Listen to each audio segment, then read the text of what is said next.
Assalamualaikum Adab. I am Dr. Nizamuddin Qasmi. I am a sexual disorders and infertility specialist working here at Saira Healthcare and Hijama Center, Barabanki Uttar Pradesh. आज की इस video में हम बात करने वाले हैं नर्व से रिलेटेड इश्यूज़ के बारे में। आज की इस वीडियो में हम डिस्कस करेंगे कुछ ऐसी कंडीशन के बारे में जो आम तौर पे नर्व्स के वीक होने की वजह से, है ना, नर्व के डैमेज होने की वजह से आम तौर पे लोगों के अंदर पाई जाती हैं। देखिए, इसको हम लोग कहते हैं पेरिफेरल नर्व डैमेज के नाम से भी जानते हैं, या फिर पेरिफेरल न्यूरोजेनिक डिसऑर्डर्स भी इसको हम बोल सकते हैं, या फिर न्यूरोपैथी के नाम से जानते हैं हम लोग इसको, है ना। इसमें क्या होता है, जाहिर कुछ जो कंप्लेंट होती हैं वो नमनेस होता है ना, हाथों में जैसे कि फील होना थोड़ा सा कम हो जाता है, इसके अंदर जान सी महसूस होनी बंद हो जाती है ना, वीकनेस बहुत ज़्यादा होती है। पूरे बॉडी में कहीं पर भी इस तरह के इश्यूज़ हो सकते हैं। वो डिपेंड करता है कि आपके जो नर्व है वो कहाँ की वीक हुई है और कहाँ से इशू हो रहा है, बेसिकली उस पर ये चीज़ें डिपेंड करती हैं। बहुत सारे इश्यूज़ हमारे सेक्सुअल डिसऑर्डर्स के भी नर्व की वजह से होते हैं, जाहिर सी बात है ना।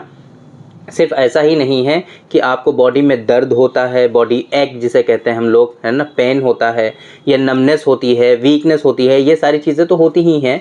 नर्व्स अगर न्यूरोपैथी अगर हो जाती है आपको, है ना, डायबिटीज़ मेलाइटिस की वजह से भी हो सकती है, किसी इन्फेक्शन की वजह से हो सकती है, ट्रॉमा इंजरी की वजह से हो सकती है, किसी सर्जरी के नतीजे में हो सकती है, या फिर कोई मेडिसिन आप ले रहे हैं तो उसके नतीजे में भी आपके अंदर न्यूरोपैथी जैसी कंडीशन आपके अंदर डेवलप हो सकती हैं। ये सारी वजूहात जनरली हमने आपको बताए हैं कि किस किस कारण से किसी शख्स के अंदर न्यूरोपैथी जैसी कंडीशंस हो सकती हैं।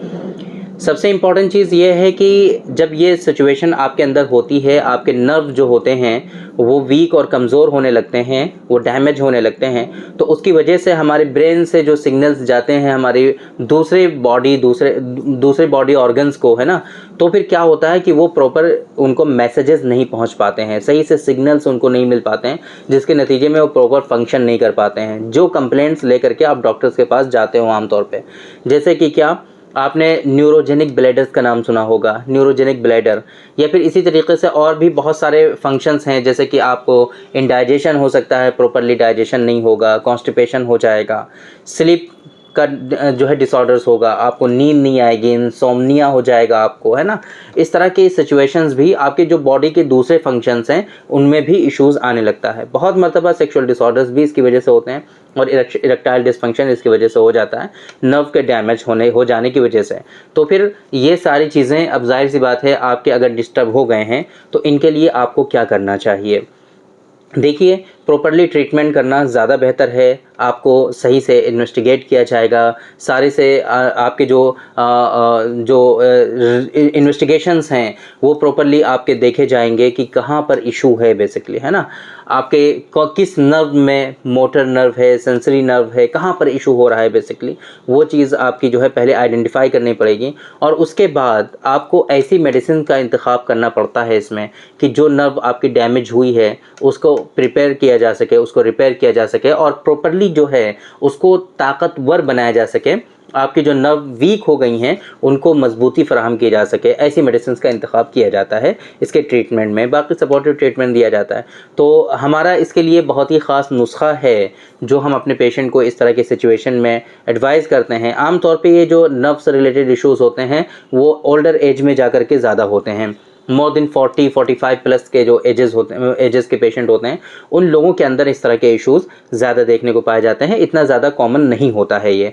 तो फिर अगर ये इस तरह के इश्यूज़ हैं आपकी बॉडी में, और आप खा रहे हैं डायरेक्टली इरेक्शन के लिए मेडिसिन, आप खा रहे हैं डायरेक्टली पेन किलर, कब तक खाएंगे आप, कब तक, कैसे नहीं हो पाती हैं ये चीज़ें। आपको हमेशा जड़ से इन चीज़ों का ट्रीटमेंट करना चाहिए ताकि ये बीमारियां आपकी जड़ से ख़त्म हो सकें और आप ठीक हो सकें, ये ज़्यादा इम्पॉर्टेंट है।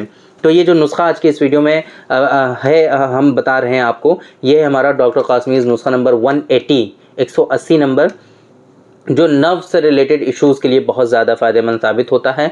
ये माजून की फॉर्म में है ना, ये माजून की फॉर्म में है। माजून मतलब च्यवनप्राश जैसा होता है, इसके अंदर शुगर भी होता है, इसका बेस जो होता है वो शुगर होता है।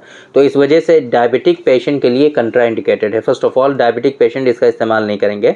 अब ऐसा हरगिज़ नहीं है कि हमने मना कर दिया है डायबिटिक पेशेंट के लिए तो अब डायबिटिक पेशेंट का कोई इलाज नहीं है। उनके लिए भी ट्रीटमेंट अवेलेबल है ना। न्यूरोपैथी अगर है कहीं ना कहीं आपको किसी भी वजह से है, एक मतलब आप हमसे अपनी रिपोर्ट्स के साथ कंसल्ट ज़रूर करिए। अगर आपका वो जो है जो भी बेहतर ट्रीटमेंट होगा आपको वो रिकमेंड किया जाएगा और सही से इलाज जो होगा आपको वो बता दिया जाएगा।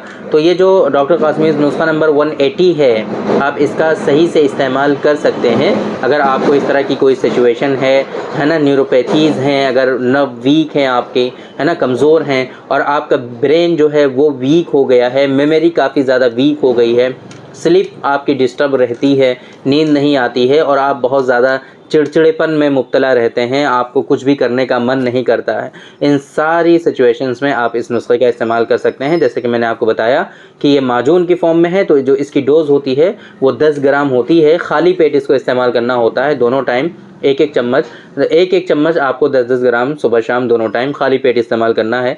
थोड़े दिनों के इस्तेमाल से ही आप इसमें फ़र्क देखेंगे इंशाल्लाह और इस तरह की जो सिचुएशन है वो सारी आपकी क्योर होने लगेंगी। तो इस तरह की अगर सिचुएशन है तो आप डॉक्टर कासमीज़ नुस्खा नंबर 180 का इस्तेमाल ज़रूर करें ताकि ये सिचुएशन जो है आपकी ठीक हो सके और ये बीमारी आपकी रिज़ॉल्व हो सके। तो उम्मीद करते हैं कि ये जो इन्फॉर्मेशन आज की इस वीडियो में आपको डिलीवर करने की कोशिश की गई है वो आपकी समझ में आ गया होगा और आप लोगों को आज की इस वीडियो से ज़रूर फ़ायदा हुआ होगा। तो थैंक यू वेरी मच, बहुत बहुत शुक्रिया आपका। आज की इस वीडियो में इतना ही। इंशाअल्लाह कल फिर मुलाकात होगी आपसे एक दूसरी वीडियो में, हम डिस्कस करेंगे आपसे एक दूसरे टॉपिक पर। तब तक के लिए आप हमें इजाज़त दीजिए। अस्सलामु अलैकुम।